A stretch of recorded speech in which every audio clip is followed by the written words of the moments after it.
আশা করছি সকলেই ভালো আছো, আমিও ভীষণ ভালো আছি। অনেকদিন ধরে বাড়ি যাব মন করছে, কিন্তু বাড়ি আর যাওয়া হচ্ছে না। বাবানের স্পোর্টস ছিল, গানের ক্লাস ছিল, তাই ছুটি বা সময়ের অভাবে যাওয়াই হচ্ছিল না। এবার একটা সপ্তাহ হাতে নিয়েই বাড়ি যাচ্ছি, কারণ সবাই ঘুরতে যাচ্ছে, ঘোরার একটু মনও করছে।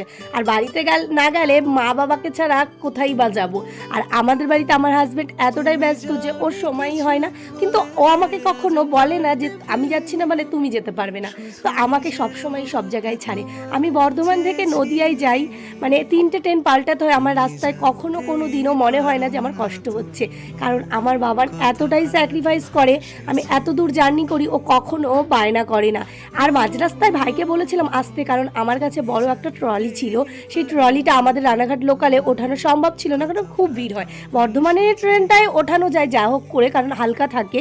আর তারপরে এবারই ভাইকে বললাম, কারণ 7 মাস বয়স থেকে বাবানকে নিয়ে আমি ট্রাভেল করি, মানে বাবার বাড়ি আসি, কোনো অসুবিধা হয়নি, কারণ ও খুব ভালো স্যাক্রিফাইস করে। এমনকি ব্যান্ডেল থেকে যে ব্রিজগুলো পার হয় তখনও পর্যন্ত আমার বাবান জ্বালায় না।